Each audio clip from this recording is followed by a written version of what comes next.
You know that feeling, right? You're scrolling through your feed, and there it is again. That wave of anger, that sense that everything is chaotic and spinning out of control. But what if it isn't chaos? What if it's actually a machine? Today, we're going to pull back the curtain and show you the five-part formula that's being used to turn really complex issues into simple, powerful, and very predictable outrage. It's a question we've all probably asked ourselves at some point. Why does it feel so intense? Like you're drinking from a fire hose of fury 24/7.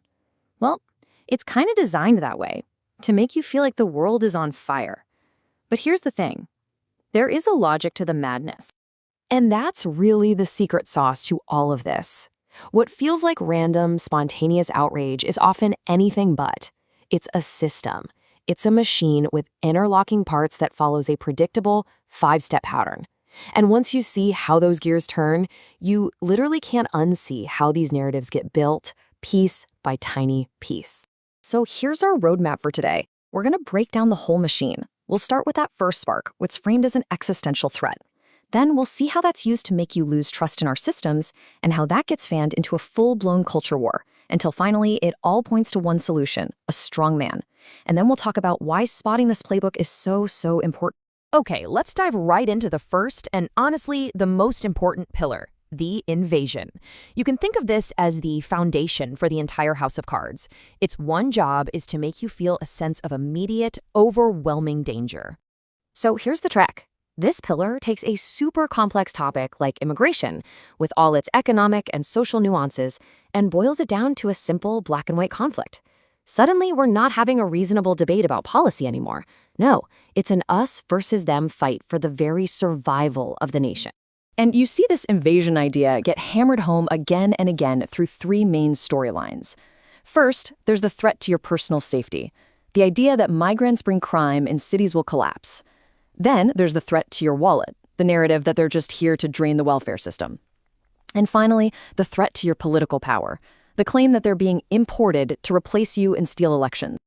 And here's a perfect example of how it works in the wild. You take one specific local story, in this case about alleged fraud, and you immediately blow it up into proof of the entire invasion narrative. It's not just about a single case anymore. It's presented as irrefutable evidence that an entire state is collapsing under the weight of this so-called invasion.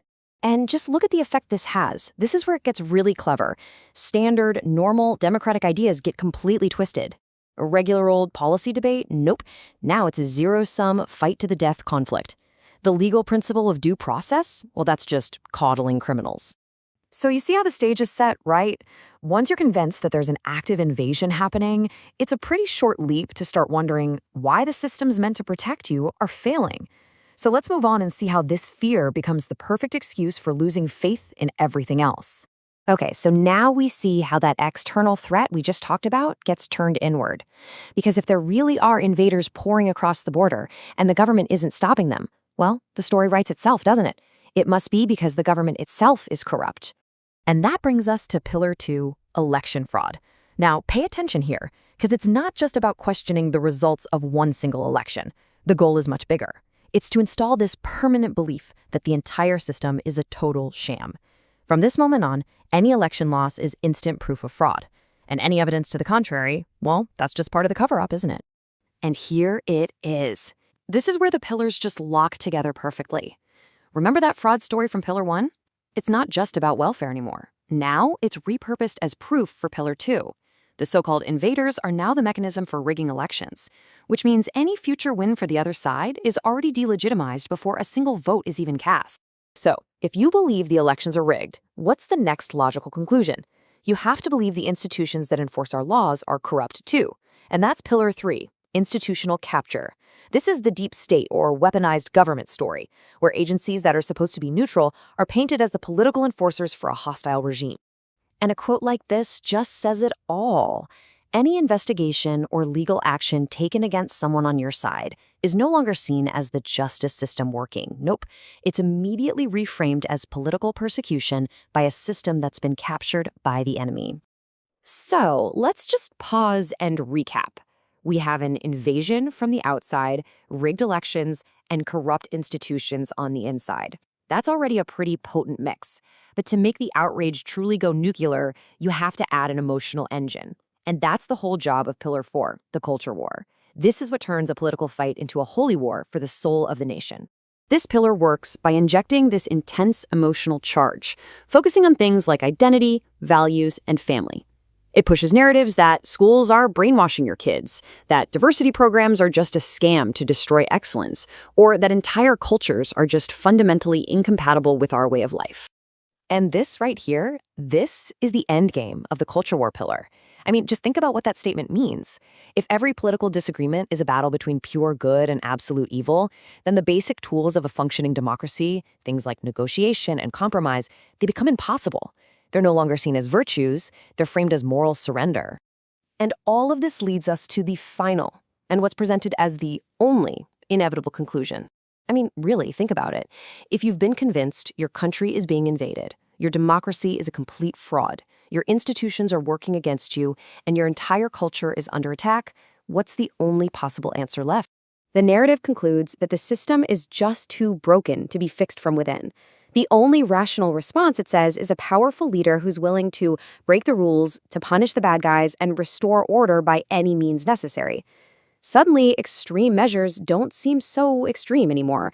They're presented as just common sense. And see how we've come full circle? The call for mass deportations is the direct answer to the invasion threat from Pillar 1. And dismissing due process as coddling criminals, that's the exact same language we saw earlier. The proposed solution fits the manufactured crisis like a glove. And this is the final and maybe the most dangerous twist in the whole story. This pillar completely redefines what democracy is. The very things we normally see as strengths, like checks and balances, public debate, and government oversight, are now reframed as weaknesses. They become annoying obstacles that a strong leader just needs to sweep aside. Okay, so we have officially walked through all 5 pillars. Let's just take a quick step back and look at how they all lock together to create this incredibly powerful and self-reinforcing outrage machine. You can see the whole blueprint laid out right here. First, you create an external threat. Then, you use that threat to undermine faith in our democratic processes and institutions. You crank up the emotional stakes by turning it into a moral crusade. And finally, that crusade demands one thing: a simple, forceful solution from a leader who can smash through the so-called broken system. Each step logically flows into the next. And really, that's why this matters. This isn't about picking a political side. It's about understanding the playbook. Think of this framework as a new set of glasses, a tool for seeing the architecture behind the anger. So the next time you're scrolling and you feel that rage starting to build, just stop for a second and ask yourself, okay, which part of the machine are they trying to build in my head right now?